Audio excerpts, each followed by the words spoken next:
Welcome to the Brohoyo podcast, the podcast about Gacha in general and Hoyoverse games in specific. I'm your host, Steven, and this is my co host, David. Hey y'all. And this week we're going to be discussing character progression. Just to set some ground rules and some definitions in place, when we're discussing character progression for Gacha games, we're talking about the RPG elements of a Gacha game. So this would not include things like story progression or event progression or anything like that.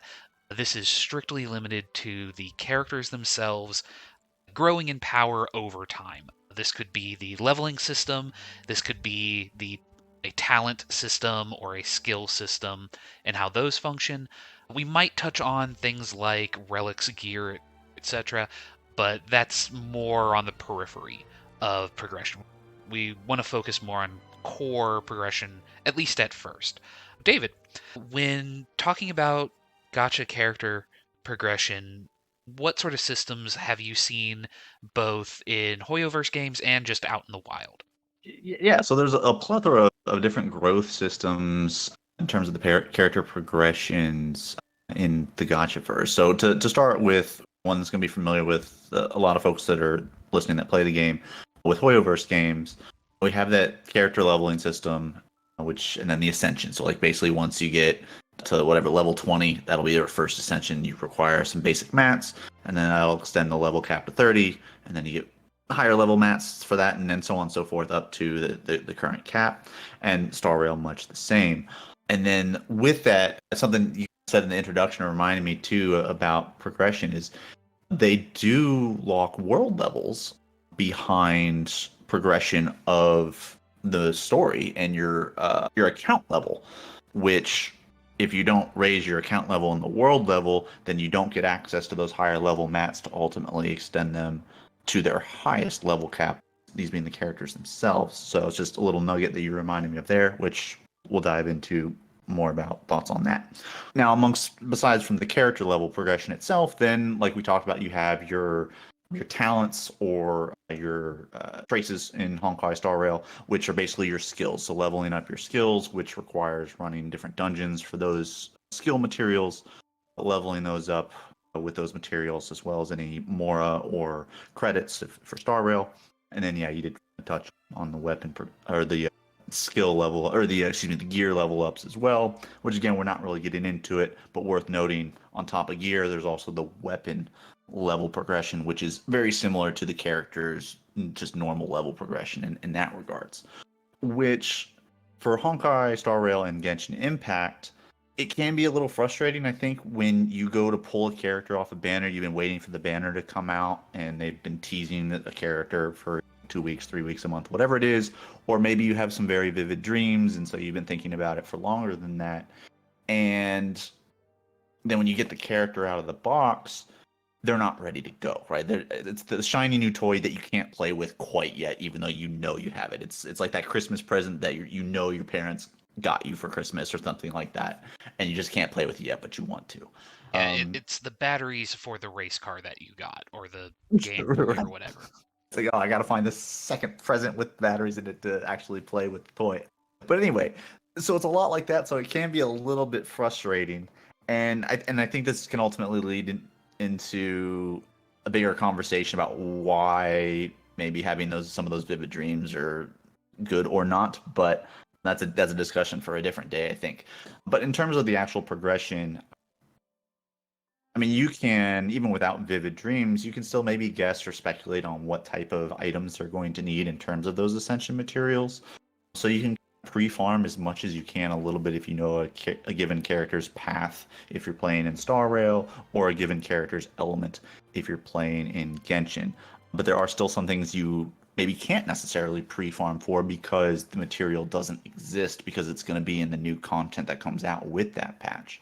So I think there's some room for improvement there with Hoyoverse in terms of how they do that. If they also maybe, if they themselves self-leaked or purposely leaked, which wouldn't be a leak at that point, it would just be if they released what items that you need so that you can pre-farm them, or they say, hey, these items aren't out yet because they're coming in this new patch.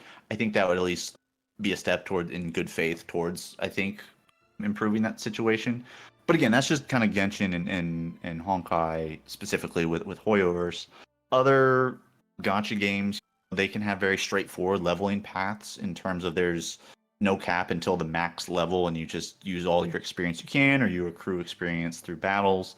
Some maybe it's exclusively you're using experience books, as it were. I think I want to say Arc Knights was like this, in that the characters didn't necessarily level up by using them in combat, but they only leveled up by using skill books that you accrued from doing missions and such, which I'm not a fan of. I'm always a fan of let me progress and get experience by doing some of the missions, because that opens up opportunities to kind of power level low characters once you get to more of the end game stuff. Because you can bring, if you're a traditional RPG player, how many times have we had a level 70 or 80 character, or if you're playing an MMO, you have a level 80, 70 friend carry your sorry little level 20 self through a high level dungeon and just power those experience points. And then a newer system that I'm starting to see in some Genshin's pop or in some gachas pop up would be that you're not actually leveling the characters anymore. You're leveling the team or the party slot. That way you can plug in and play the shiny new toy and you don't have to worry about leveling up to the max level because again you're leveling the spot. A game that we played that came out a few months ago, Echoapolis, did that. And then there's been a couple other ones. I can't remember the name of the other one that I tried out that had this. I think it was Spirit something. I don't know. It was based on the Three Kingdoms story arc there. But yeah, it's you level up and you put points into the position in the team or the slot in the team, and you're also leveling up the gear slot in that position so you can sub out gear and not have to worry about leveling up multiple artifacts or multiple gears, and you don't have to worry about leveling up individual characters. So that way, again, you can plug in and play and try out different team comps immediately. So you can theory craft and min max that way rather than having to spend an ample amount of time farming materials, which are time gated behind whatever stamina or resonance system the game has. Yeah, a long-winded say, a lot of explanation for a lot of the different stuff that's been out there. Steve, I'll turn it back over to you. As far as the ones that I've explained, or maybe you've even encountered some others, or I'm forgetting some in terms of progression systems that you like, or quality of life features you would maybe like to see. One system that I don't remember or didn't think I heard you mention was systems that rely on duplicates. I believe Ecolopolis was one, but Brave 9 is another game that both of us have played where character progression is somewhat tied to getting duplicates of characters.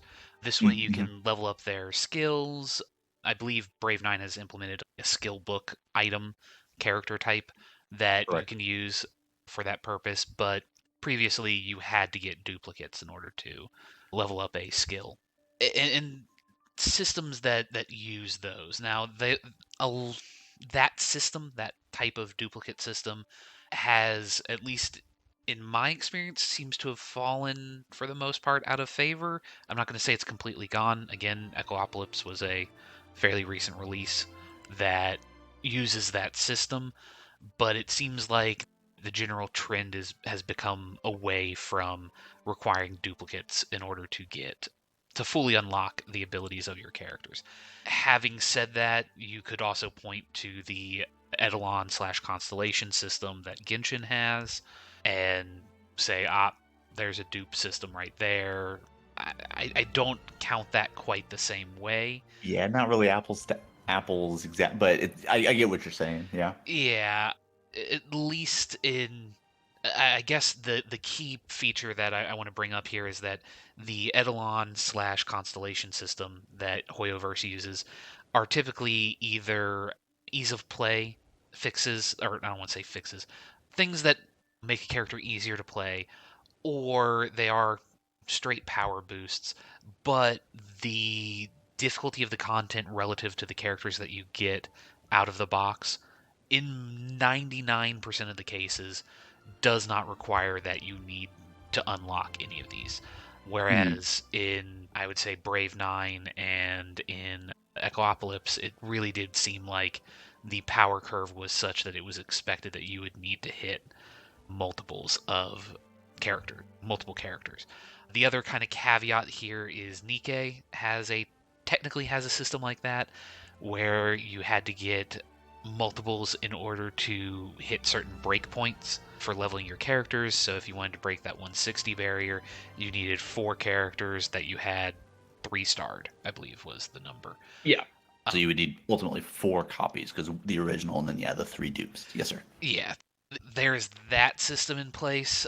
Some of these progression systems are tied to different metrics, different triggers, for lack of a better term. In Nike's case, in order to hit certain power tiers, you had to get duplicates in certain characters. In Genshin's case, it's completing certain story milestones and progressing to a certain point. Other games use other systems in order to allow for leveling up and expanding that character base. I completely lost my tread or my thread there, but While you get it back, I want to jump in because yeah, you touch on a good point, and it got me to thinking. So a lot of the games that you mentioned that are maybe more duplicate centric in terms of unlocking the character potential, and I guess put it what you said in another way with Genshin, duplicates they will add maybe a little bit of increase or some utility to the character's kit, but it doesn't fundamentally change the kit. Whereas a game like Echoapolis, the skills are quite literally locked until you get duplicates of the character, and then you actually unlock some more of the skills. And what I think I've found is those games that are more duplicate centric that focus on getting those tend to be more of the idle games. And then games that are more involved, so like Genshin, we're actively doing, there's no auto mhm. playing, and then it's not an idle while we sit and wait for resources to accrue and we check back in once or twice a day so that we don't cap it out, right? Those games more like, hey, here's the character in Genshin Star Rail. Yeah, you may have to spend time getting the Ascension type materials, but the character effectively is unlocked all of its skills, and it's just a question of then leveling them up, which is a tried and true in not only any gacha, but I think any RPG. You have skills and just general levels that you level up. Whereas those games that are more the idle stuff, where they don't have the time sink that is you actively playing the game, hence it's in the name idle, right? Mhm. By locking that power and those skills behind duplicates, you're effectively time gating content in that way. And so it's almost artificial in terms of that time gating because you can't necessarily progress as far until this character maybe has a huge power spike when they get that second or third skill that they can't get until their fourth or fifth dupe or whatever it is. But again, it's because those are two different games, the active versus the idle, if that makes sense. Yeah, it does. I would point out that I think I have some resistance to the duplicate systems when they are put in place, typically because to a degree they're based off of luck. You could end up in the unfortunate situation where Sure. you have to get every character 3 times before you're able to get those other 4. Highly unlikely, but it is Look, technically possible. RNGesus is just telling you to Yeah. play Kaching. Okay, you have what C4 Kaching. You clearly just need to build a team around her and deal with it. Okay. Yeah, fair enough. But regardless, I did refine my thread, or at Fine. least the question that. I stalled long enough. Well, at least it's the question that I wanted to Sure. pose. So, to a certain degree, the purpose of a progression system, especially in the early game of a gacha, is to set pace. It's a pacing system. You're expected to be at X level at X point in the game to fight X boss, X story, whatever. I know I'm saying X a lot, but insert value here. With that in mind, what would be your preferred pacing, David, for when leveling is relevant? And then, of course, when we hit in game, there becomes the issue of now you got to play catch up. But at least for that first chunk, that pre in game chunk, what sort of pacing are you looking for when it comes to leveling a character?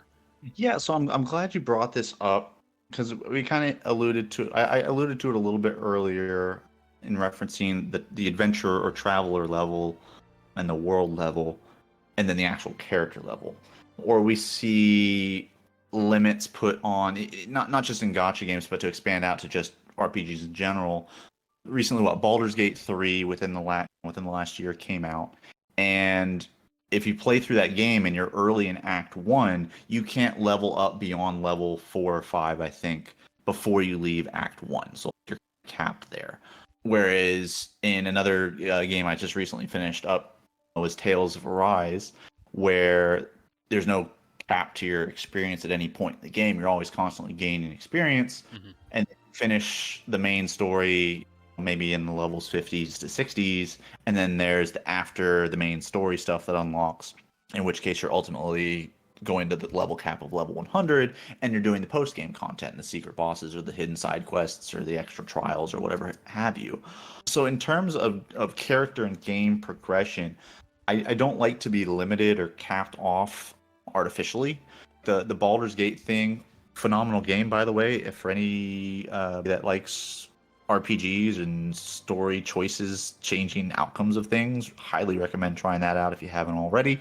And if you're fans of D&D, this is probably the best video game adaptation we've had. Anyway, they're not paying me to say that. It's not sponsoring me. It's a really good game. It's just the Anyway, truth. but if you're listening, Larry in Studios, that first part was like, miffed me a little bit, right? Being level capped before moving on to the next act. Now, ultimately, they then uncap you. You're free to do what you want, type stuff. But in that little early instance in the game, you're like, the Tales of Arise thing is more what I would like to have. I'd like to just, hey man, if I'm grinding out experience and I want to do all these side quests and then be overly powered for that next story boss and it's a cakewalk, I shouldn't be punished for doing all the side quests when I want to get all the content out of a game that I can.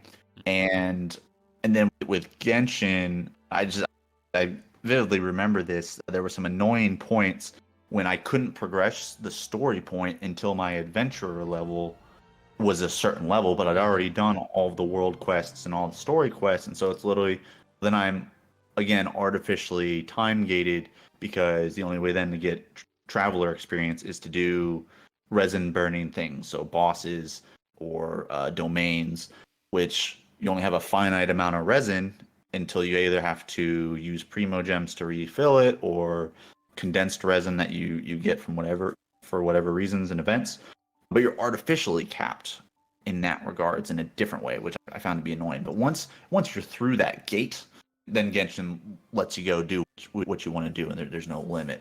But unfortunately, for it was like from adventure level like 10 to 27 ish, I think was some of the most frustrating grind, and I had to physically wait for my resin to respawn before I could progress the story.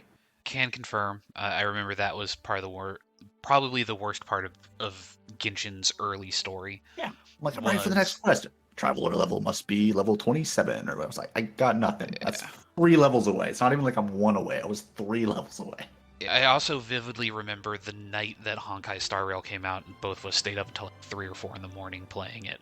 We got to the point to where it was the end of Belobog, or not the end. It was the middle point of Belobog when you go back to the surface, and at that point there's a check on your. They don't call it adventure level; it's something else. Your Trailblaze level. Trailblaze level, thank you. Your Trailblaze level in Honkai, and even though we did all of the side quests, everything, I think we capped out. We weren't super short of it, but I vividly remember capping out and being like, "There's nothing I can do. I've done every side quest. I've done burned all the resin that we could possibly get at that point in the game." Because it had only been up for less than 24 hours. And it's just, no, we've done literally everything that the game has let us do, and we are now stuck and we have to wait until the next day. Or I think it was only one day. If we did everything, it was only like a 1 or 2 day wait in order to be able to Mhm. proceed. But yeah, that was especially for the bangers that come after that. That would be a frustrating roadblock as a new player when everybody's telling you, "Hey, get to the end of Belobog, get to the end of Belobog." No, seriously, that boss fight, get to the end of Belobog, and then you hit that wall, and there's nothing you can do. You have to wait a day. Yeah, because I think for stuff like this, like the whole point, and this is especially for the mobile games and these gotcha type games, the idea is you pick up and play when you can. That's the whole, and you have the convenience of it most of the time in your pocket for mobile games. And at the end of the day, you got to remember Genshin and Honkai are mobile games. They just have a lovely PC client, thank God.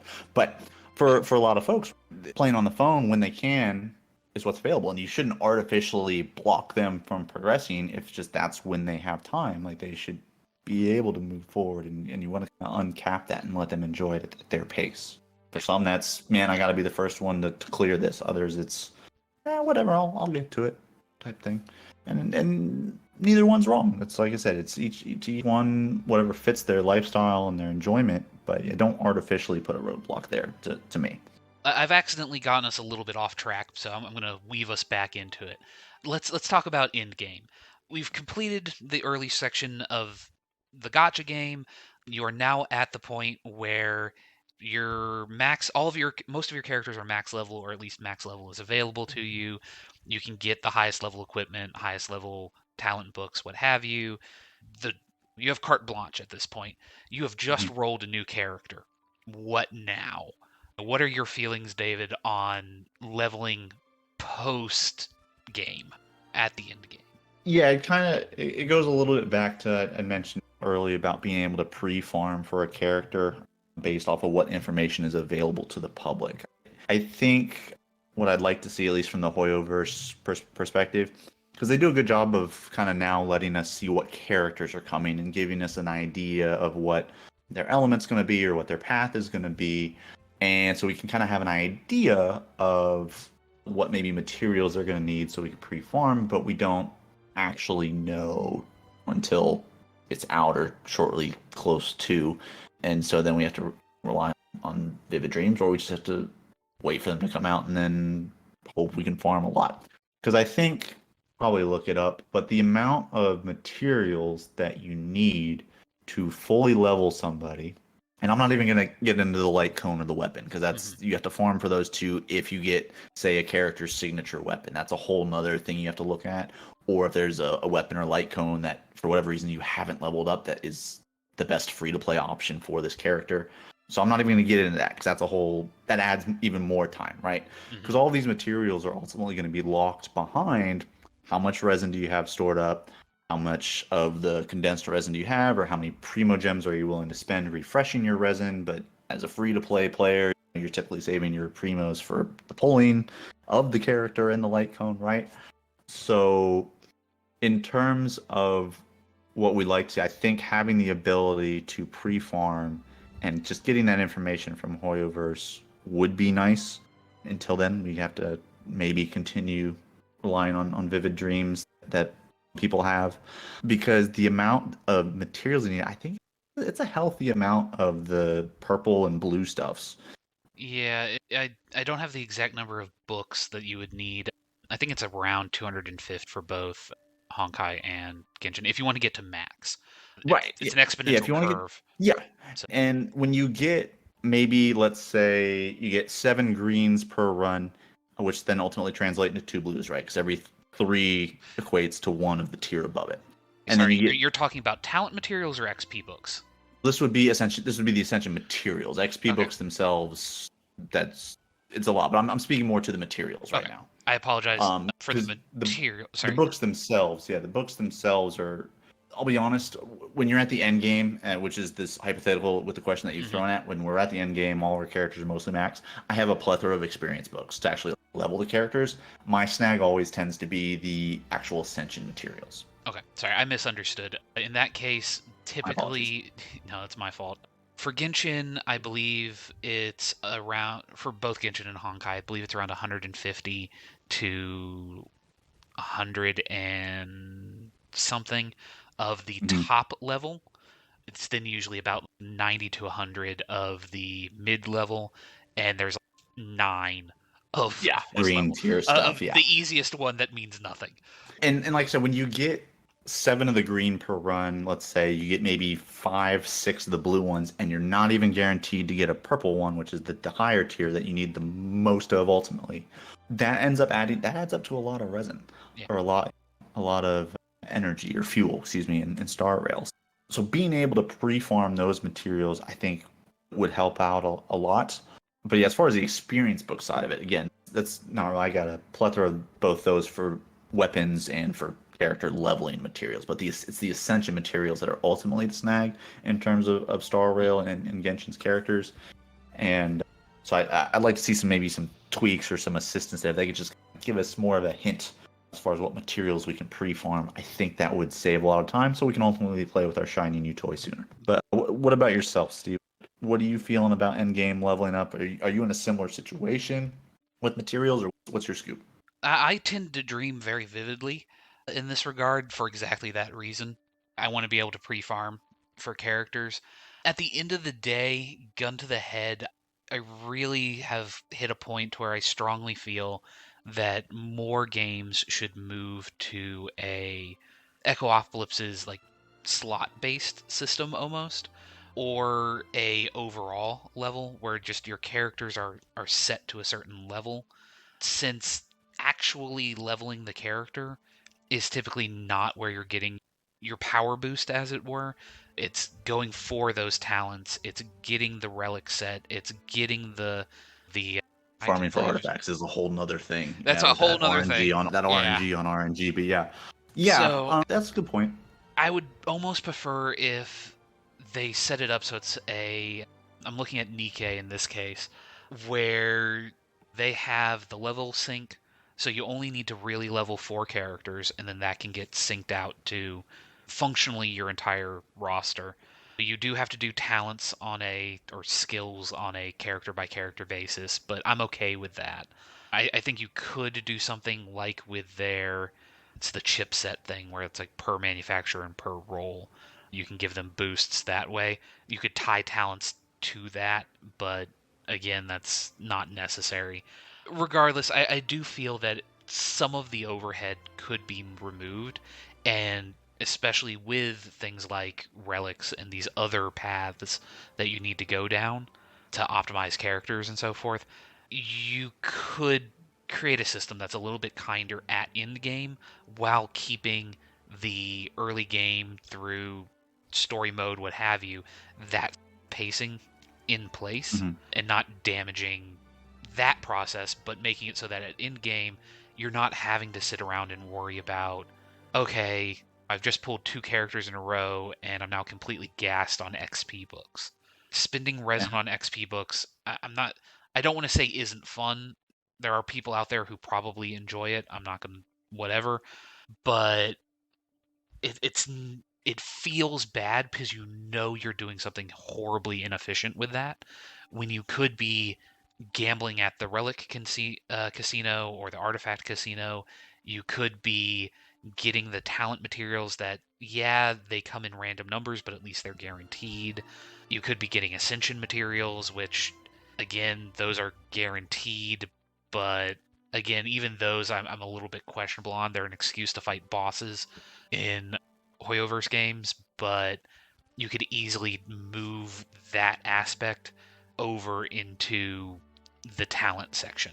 Take your talent growth process and materials, at least the ascension side of it, you get to keep the same effect and not have to have people jump through hoops on the basic just getting a character leveled up. It just feels, and here's my $10 word for the day, it just feels vestigial at that point. And you mentioned, yeah, that's a system as far as leveling the character slot or leveling the profile, not the individual character to copy from Echopolis. There's not a lot that I would recommend copying from Echopolis, but that's one of the few things that you can maybe, yeah, take with you if you're creating a leveling system. Though you did just a small tidbit you talk about gives you a reason to fight bosses. Like also, can we please eventually implement something that lets us teleport directly to the boss, not a waypoint near it, but to the boss itself? We can do it in Star Rail. Come on, guys, please. Yeah. Yeah. Anyway, Oh boy. but yeah. So that's I think that's a well and fair point. So that way you keep the natural progression for those lower levels. But yeah, once you reach the end game, find a way to streamline it. Or and you mentioned this with what Brown Dust or Brave Nine now, excuse me, does in terms of having skill books so in lieu of a duplicate. I would be interested to see if in lieu of Eidolons or Constellation, Genshin ever did something like that. I would imagine it would be very rare, but like Brave Nine and then which used to be Brown Dust, but Brown Dust 2, they have a system where every month in the arena shop or every month in the tower shop there if you have enough currency, you can buy a thing to duplicate one of your 5-star Mhm. SSR one time, and it's a once per month type thing. And you accrue that currency by essentially there's a couple different ways for each of the different specific ones. And it's like, yeah, you fight in the arena, which you get points whether you win or lose. So it's not like you must Okay. win to get more, and you do get a little bit more for winning, but they give you so many attempts. Like it's 40 attempts a day. You just put it on autoplay. It's whatever. Yeah. The tower, obviously climbing the tower each season, and then also for when you pull, you get if you get duplicates on a pull, similar to the crystal stuff or whatever that you get in Genshin, you get dust, and then you get X amount of this dust, and you can use it to buy that duplicate for whatever character that you want. So that I think Okay. that would be nice, but I wonder if Genshin would ever implement that, especially as the roster of characters continues to grow and the pool, the standard pool hasn't changed too much. But if they Mhm. ever were to add characters to that, or even the limited characters, they're running 2 banners at a time, and now with the new quote unquote standard banner that still uses the limited currency, there's some more flexibility. But I just wonder if they would ever expand that or entertain that idea.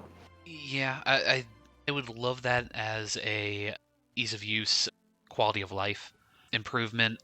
I don't see that until what we've got 3 or 4 countries left. I don't see that until post end of story, basically, when it comes to The Genshin. traveler story, but I'm sure there's more chapters afterwards. But yeah, and again, I say once per month is that's just what Brown Dust 2 does. It doesn't even have to be that frequent. It's just something moving towards that direction. I think would be nice, Yeah. especially for free to play players who would really like to build up maybe around one or two of their favorite characters and have those constellations or add-alongs. Okay. But that's those are my thoughts on the progression system. Yeah, anything else you wanted to add or touch on? No, I think we Because I kicked want to this get dead horse pretty yeah, I thoroughly. want to get So into I want to get into Star Rail 2.1. We both have had some time this past week to finish it, to finish the story, what's been released. So let's go ahead and dive into that next. So again, 2.1, we've had some time to game through it. We gave you some initial things with the new patch last week, but we said we wanted to take the week to actually play through the story because we didn't want to rush anything. And so now here we are, a week later. We both finished up the story that's been released to this point. So let's dive right in. So where we left off with the story and the Trailblazer. just real quick, spoiler warning. Oh, that is a fair point. Spoilers, if it wasn't obvious enough as it was. But yeah, spoilers moving forward. Yeah, big spoilers for the most recent patch and story in 2.1 of Star Rail. Yeah, I will try Um, and put a timestamp on screen in the future. yeah, Uh, just but a little black screen. From here moving forward, spoilers. Continue at your own risk. But where we left off was the Trailblazer with the Venturine, right? They found Robin hmm in the pool, and you're not supposed to be able to die in dreams. It's like Conception, right? You're not supposed to be yeah, able to die in dreams. And we had both had our speculations on if she's dead or alive, if hmm what we thought, right? We didn't see the corpse, so we don't trust that she's dead type thing, right? That old logic. And so, really, where I want to focus this is not the interesting details of this whole necessarily the story, but Aventurine's role in all of it. He's going to be a playable character. We know he's going to be somebody we pull for. And throughout this story quest, we actually had him forced into our party. So I first just want to talk about him as a character, his playstyle. Are you enjoying? Did you enjoy his playstyle and how his character's kit works? So based off of the trial, I am of mixed feelings on it. For those of you out there who again might not play Honkai Star Rail, you have the option in combat to check a character's stats and setup by hitting C in combat when it's that character's turn or when it's your turn. And then you can switch to the character and check out what they have. I noticed a couple of things. The first thing I'd like to point out is that none of his talents were like clearly visible. None of his additional talents or the unlockable ones, the ascension based ones, didn't appear to be unlocked or at least were unlisted on his character, which leaves me wondering what exactly they had his talent level set at. And that's relevant because while playing him, I wasn't in love with the character, but I don't know how complete of a kit he had, if that makes sense. Okay. Um, I did run him in a full follow-up team of Dr. Ratio, Topaz, Clara, and him, and while it certainly wasn't unfun, there were points where I was legitimately maybe considering pulling for him. As he stood at that moment, he was all right. He's a fine preservation character. There's no shame in pulling for him. He just didn't. He wasn't so good or didn't feel such a nice role that I'm running to burn my Stellar Jade on him. What were your thoughts, Dave? First, I really liked his aesthetic and his personality in the story. I am a big sucker for the gambler, casino, Vegas almost type aesthetic.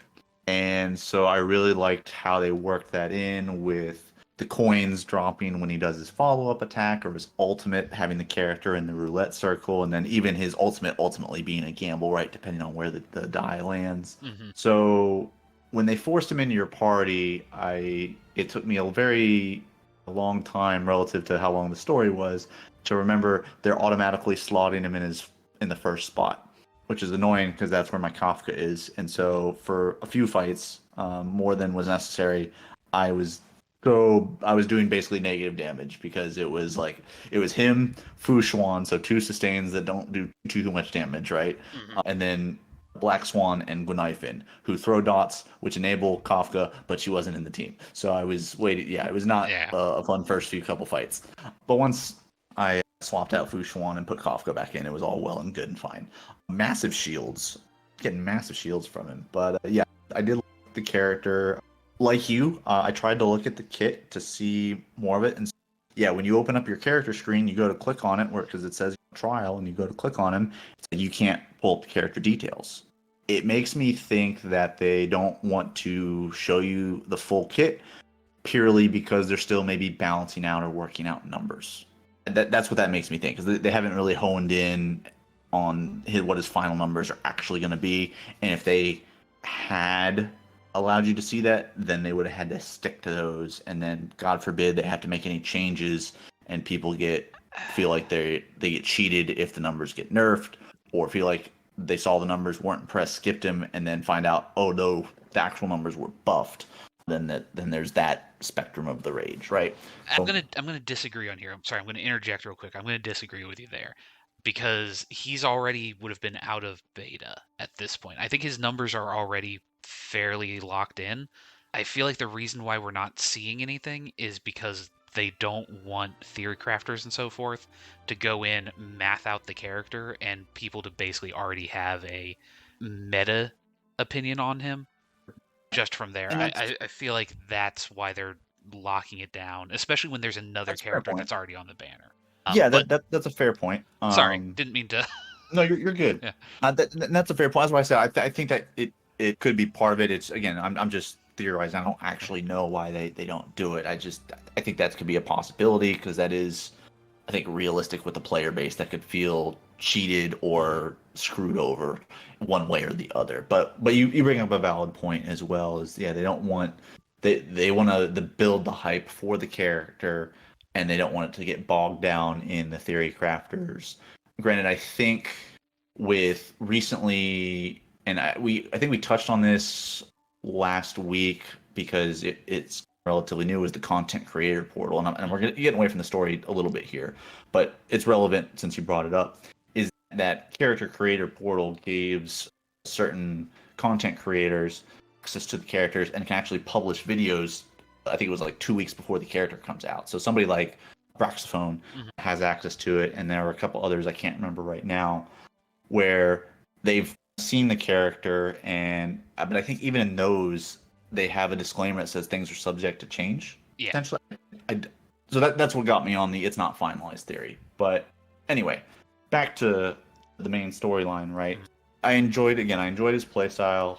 I'm intrigued to actually physically read his descriptions of his skills and then kind of go from there. Now, as far as the story itself, For this patch, they did something a little bit different that they haven't done in their storytelling methods, and that is the split point of view. And so what I mean by that is if you've ever read like any Dan Brown books like the Da Vinci Code or anything like that, the author he did this quite often where each chapter was from a different person's perspective. You go from Langley to whomever the other character was to another character, maybe back then the Langley type thing. And so they did that here with this, where you split into okay, we're in Aventurine and Dr. Ratio's interactions, which were absolutely hysterical. I very much enjoyed their banter and their back and forth. Mm-hmm. And then you would jump to Acheron and Welt's discussion and do a little bit some quest things with them. And then you would jump to the Trailblazer and March 7th and Himiko doing their thing. And then, so on and so forth throughout the story up through to its conclusion. So for me, I, I I didn't mind it because they ultimately made it pretty easy to if you had to log out and the next Mm-hmm. time you log in is the next day. And so for me, it's like I log in, do my dailies, and then push whatever story that I was wanting to do. Mm-hmm. Because they made it easy to teleport to wherever you were with a particular point of view, it didn't bother me. If there were instances where they were locking me out of traveling somewhere, and so I basically would have to finish the content, that would bother me because maybe if I'm playing on a Wednesday and then I come back to play Thursday, but I don't have time to push story. I just really want to get in, get out, and do my dailies, run some quick dungeons real quick. But I can't because I'm locked in the story. Then it would have bothered me. But they didn't do that. So I didn't really have a problem with the storytelling method. In some instances, I liked it because it maybe filled in some gaps or foreshadowed what was maybe about to happen in that next character jump. But what were your thoughts on this new storytelling method, and were there any points in the story that maybe stood out to you that you enjoyed? For the point of view jump, I actually had a few issues with it. Not from a technical point of view, or I guess from a gameplay technical point of view, more from a storytelling point of view.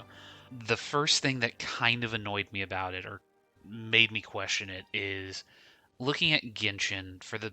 I might be wrong, and I 100% a likelihood, but to my knowledge, the Genshin storyline is told through the Traveler's point of view, and the Traveler is your proxy.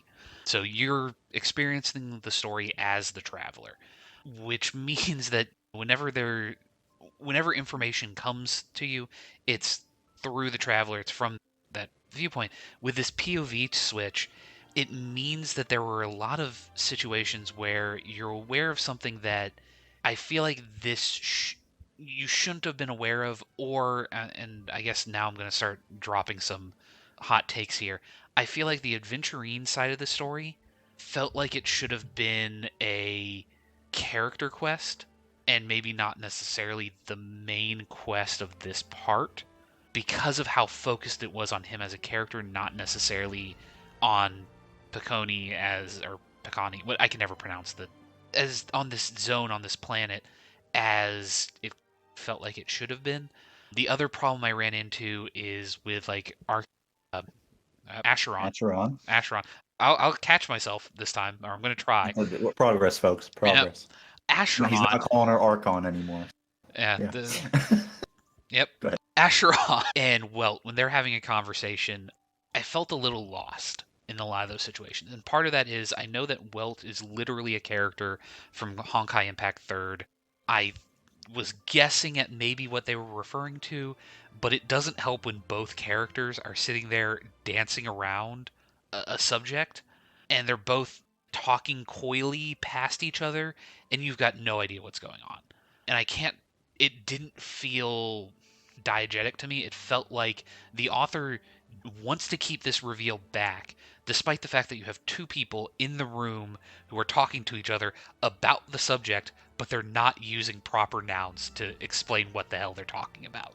They're just dropping names, and it really threw me off quite a bit. And I don't think it wasn't a bad decision in and of itself, but it did leave me sitting there scratching my head going, okay, why is it all of a sudden we are no longer experiencing the story from the Trailblazers' perspective when they've used other narrative tricks in order to get around this? Back at Belobog, whenever they wanted to show the backstory of, it's not Clorind, what is the name of the ice lady that ran the Brohoyo? Cocolia, thank you. When they were wanted to show Cocolia's backstory and her character development, they literally just had the character dream it, and there are implications as to why that might be and why not.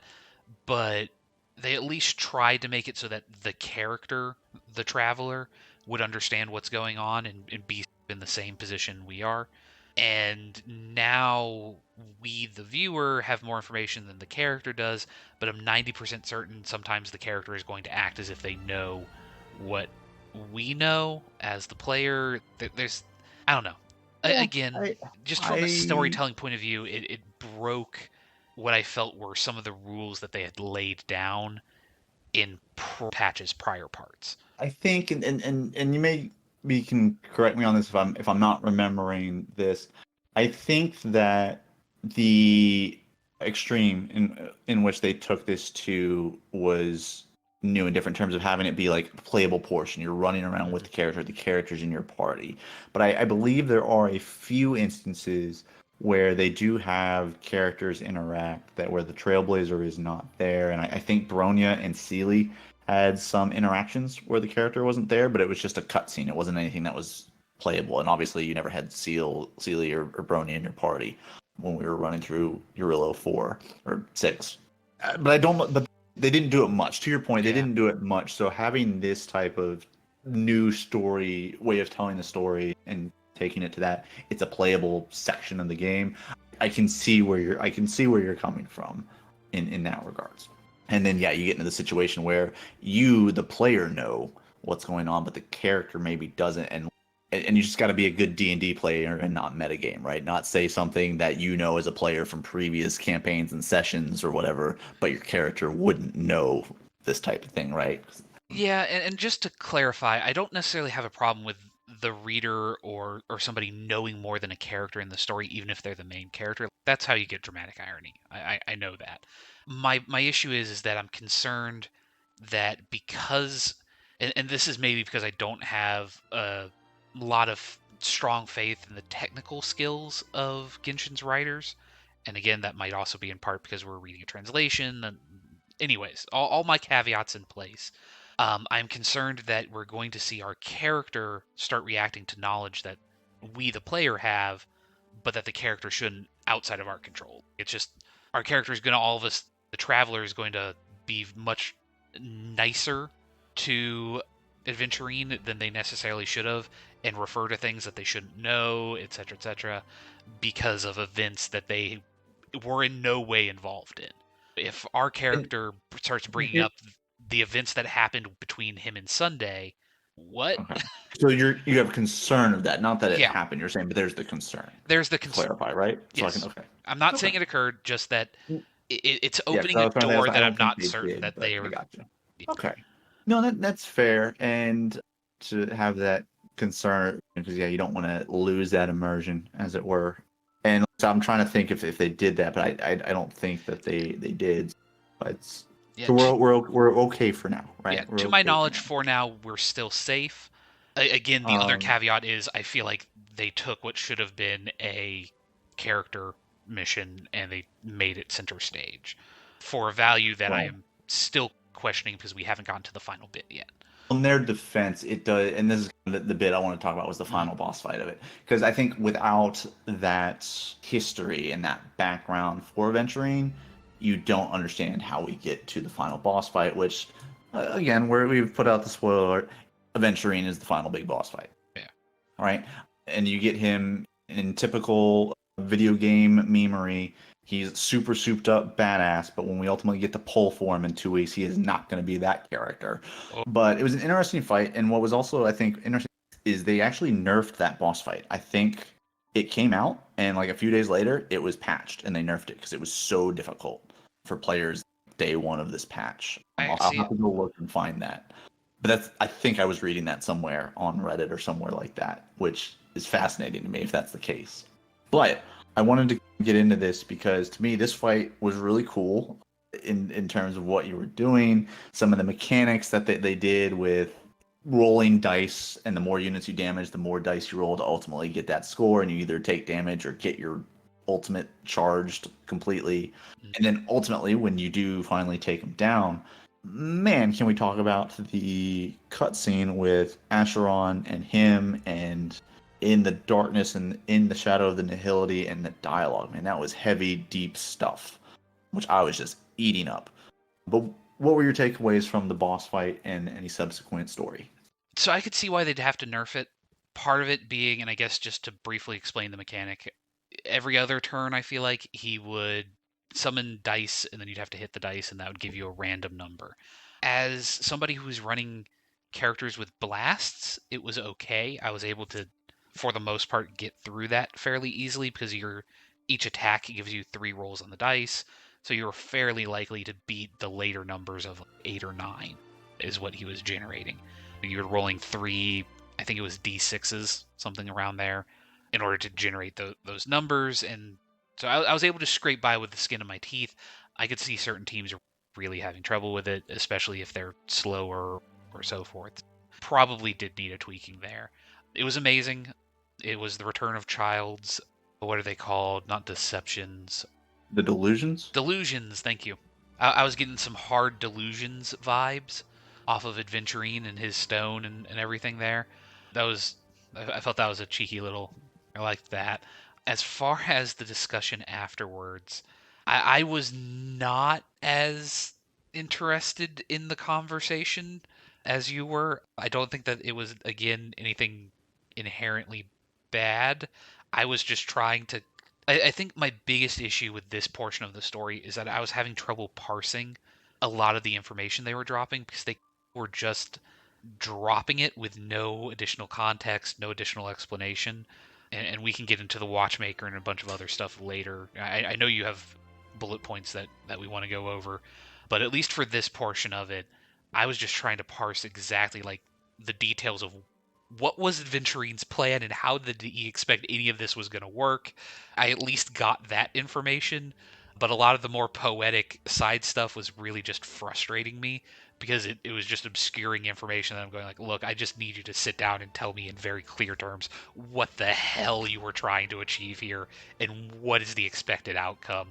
Like, I don't care that sleep is a practice for death. That sounds really nice. Sounds really deep. I thought it was pretty deep. Yeah, Uh, but what's the game here?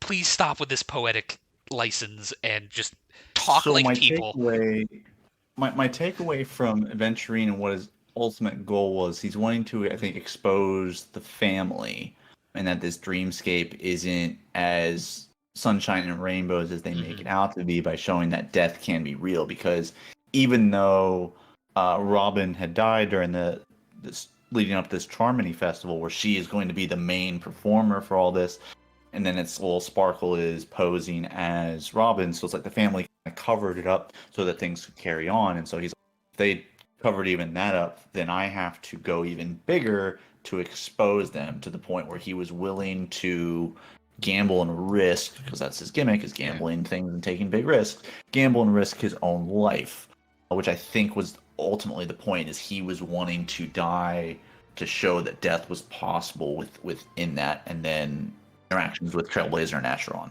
But the actual outcome, at least my understanding based off of that conversation, is that Acheron was his gamble was that he couldn't die. And that what is actually going on is that people aren't dying, they're just getting pushed out of the dream bubble into the deep sea and they're just floating around out there and no one's come back from there from the deep of the dream. But Robin isn't dead because she's just in the deep sleep.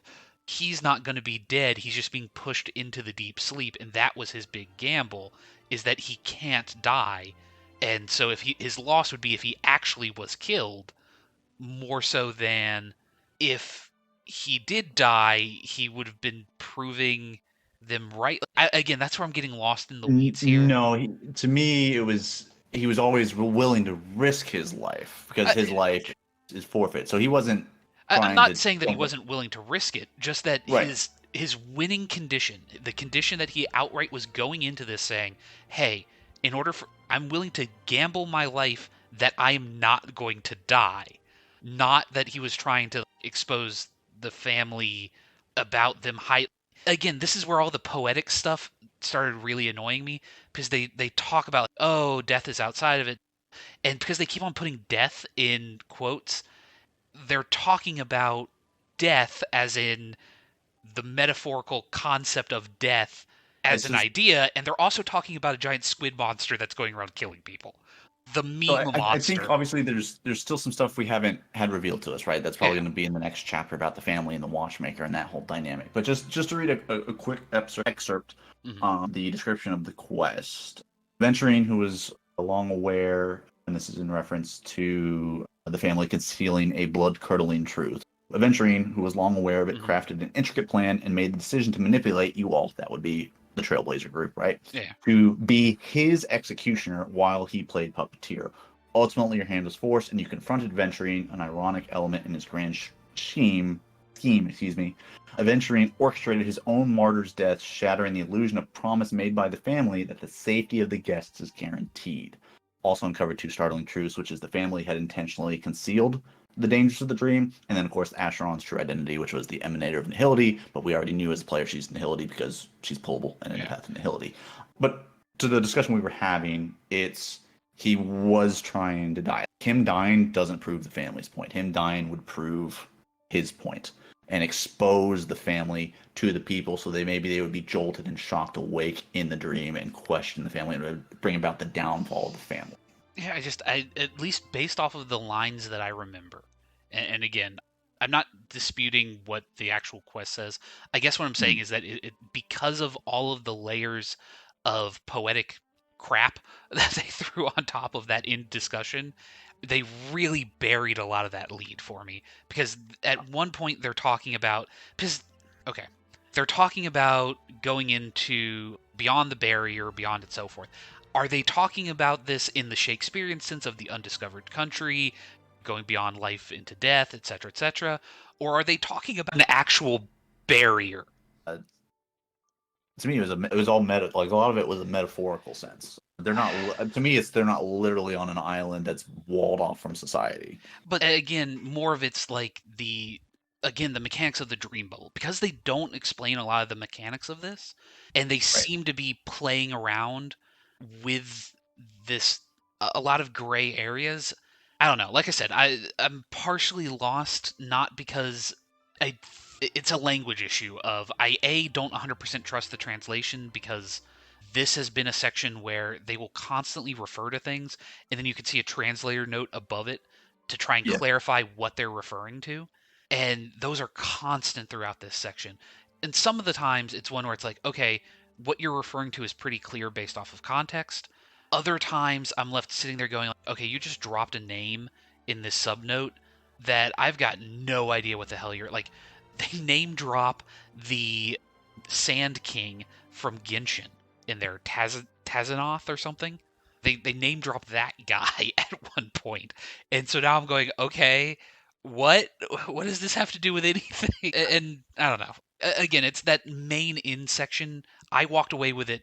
We watched the same thing, and I walked away with a completely opposite understanding of what happened as what you did, which and I which don't. makes sense to me. Which now I think that Yeah, definitely makes sense as to why you think the adventurine part of this story should have been his character quest. And I'm thinking, no, it's integral to this chapter because it gives you the reason for his background and the reason for his motivations and why he feels his life is forfeit, and then why he chooses to make these decisions that he does. yeah. Yeah, so that is funny. That is funny how it like yeah, again, we can watch the same thing, but because we both interpreted things differently throughout the whole story quest, we get to that ending and we get two very different conclusions. Yeah, and again, I'm fully open to the fact that, or I'm fairly open about the fact that, as far as Adventurine's story goes, after a certain point, I stopped caring because it was the same information over and over again. Don't get me wrong, Jade is amazing. I'm super happy to see Jade. Yeah, so I did 10 want 10 to out of talk. So Jade. we got caught up in this, but I did want to Yeah. talk about some things that were very clearly teased, and that was so Black Swan on the phone, and I'm pretty sure that's Boot Hill on the other end.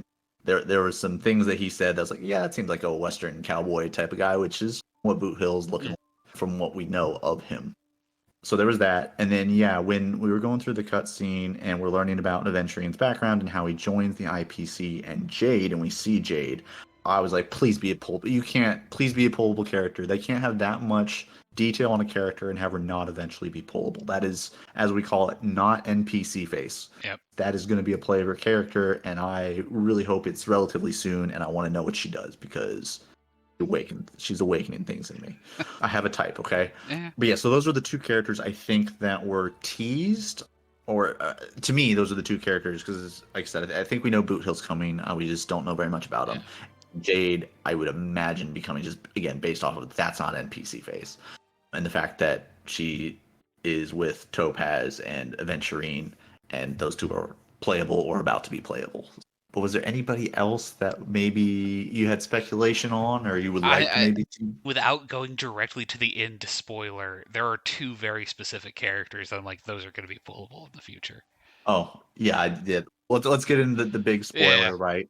So get into that one because that one, yeah, is obvious as well.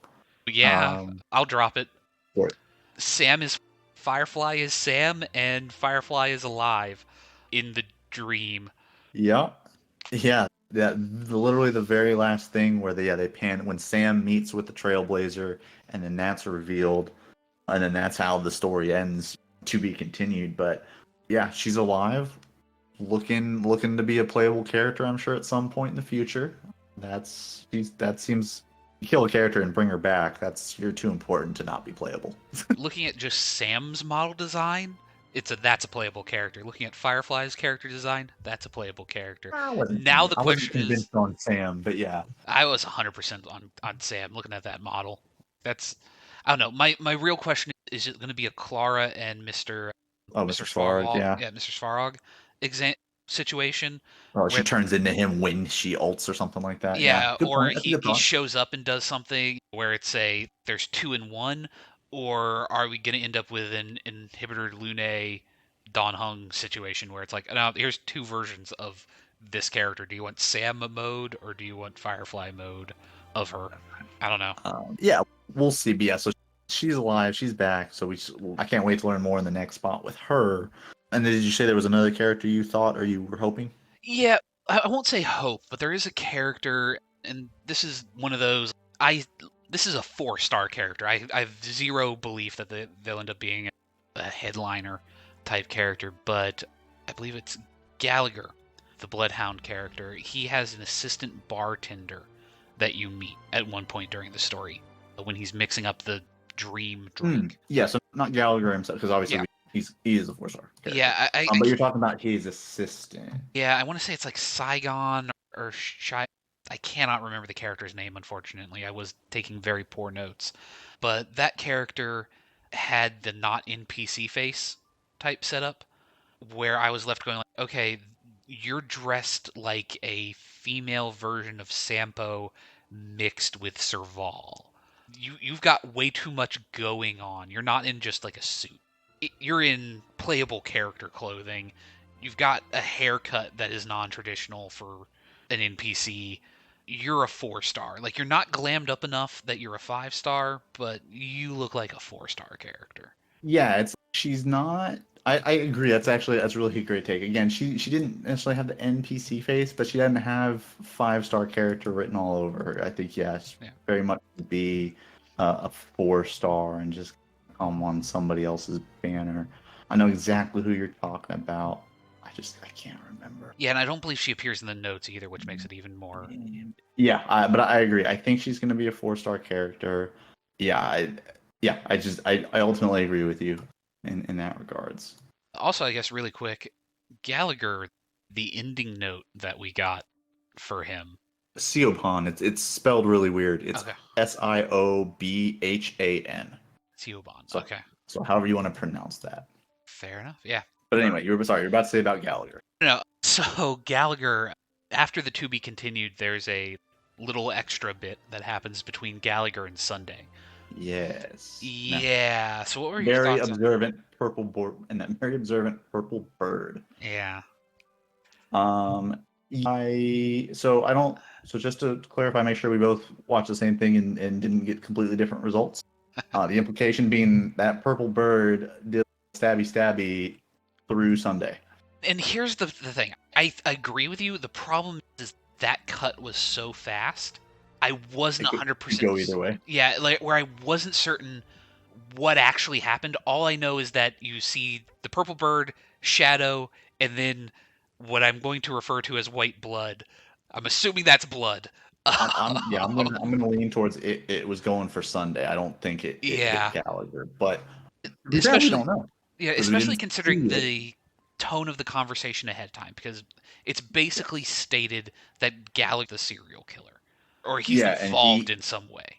and he is connected with the watchmaker who is at odds with the family. hmm Because and again, this is another portion where, again, it might have been a translation issue, it might have been something, but when Gallagher goes into the history between the watchmaker, the family, and Hanu, and Hmm. does that lore dump, I could not follow that. I tried, but Lord, yeah.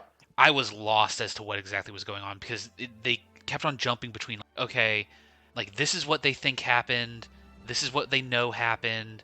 Gallagher, Gallagher is the son of the or one of his children of the Watchmakers, but and he's not. He's a companion, or is he? I don't know. Like I said, I swear I might be coming across right now as somebody who doesn't pay attention or is just not quote unquote media literate.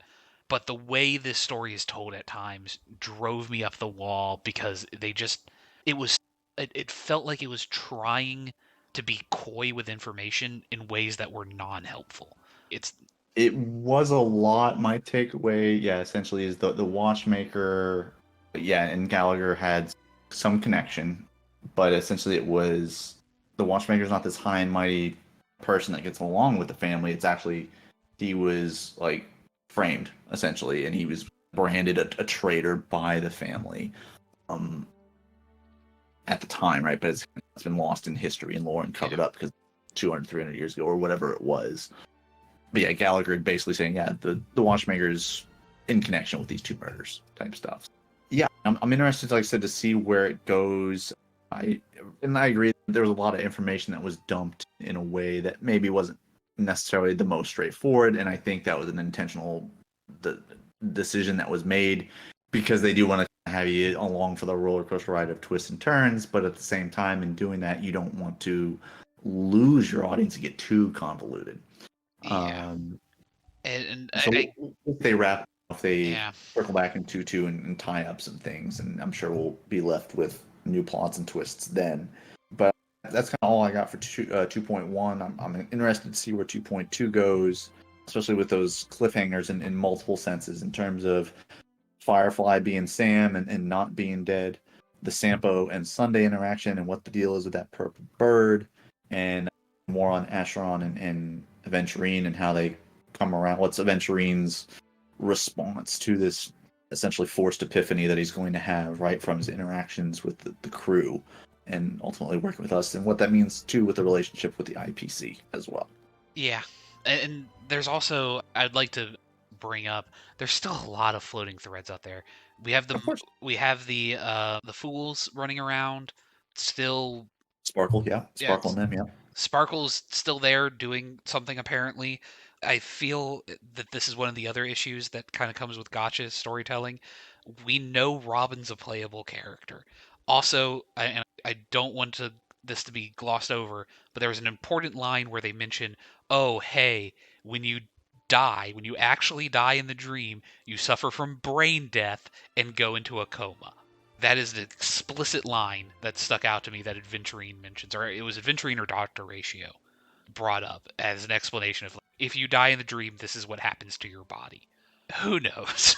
But yeah, I don't know. Like I said, I am curious. I do want to see where it goes. I'm just frustrated with some of the stylistic choices where you can tell the author had, at least in my opinion, and again, I'm going to go back to this again. It could be a translation problem where you can tell they're dancing around something, and it just doesn't feel natural. Acheron's nihility being the emanator Emanator. of nihility, is one of those where they bend over backwards to have them not tell you who it is when, because we know it's a Nihility Path character, it is a completely dead reveal. It makes it's non-reveal because we know that character is a Nihility Path character. I'm not saying that reveal wasn't awesome as hell, that the cutscene wasn't really cool, but all of the bending over backwards to try and keep it a secret when anyone watching that would know just based off of knowing who that character was from a gameplay point of view. It's stuff like that where I'm going like, you're putting in all this work for something that's a non-reveal that you could have gotten the same payoff with if we had just, all we needed to know is that they were an emanator. Everyone dancing around it being nihility is pointless. Grumble, raw. I'm Also, on edge of my seat for very 2.2. quickly and subtly, with her being the Emanator, I know you mentioned earlier, and you Mhm. didn't necessarily love them being coy, but the Acheron Welt interactions and her hinting at the power within his cane and like having control over this black hole, I just made him like infinitely more badass. Like Yeah. the way they were talking about that and like how he was standing up to her before she had his trust type thing. Mm. That interaction was really cool in that regards. And then once they were on the same side and realized it, okay, sure. But leading up to that point and that tension that was built up, I really enjoyed that. And her knowing so much about him and dropping some little hints about his character past that aren't obvious to us. Maybe they're in the game and in other things that I've missed, like books or texts of things we pick up. I don't know. But anyway, but I think that's going to do it for us this week. I know we're running long here, but we do want to thank you guys for joining us this week. We had obviously a lot to unpack with the story with 2.1 and Honkai Star Rail. But let us know below what your thoughts are on not only 2.1 and your takeaways from it or where you think maybe it's going, but also your thoughts on what we talked about earlier with progression in gotchas and character progression, those leveling systems, what you like, what you don't like. If you did like this episode, please be sure to follow and subscribe to the channel. Or you can email us at brohoyopod@gmail.com if you have any questions or suggestions for topics for the show. We also have a link to our Discord in the description, so be sure to join us over there for any more conversation or any content notifications that we have over in that channel. And then join us next week when we discuss player retention and what motivates us to keep playing these gacha games.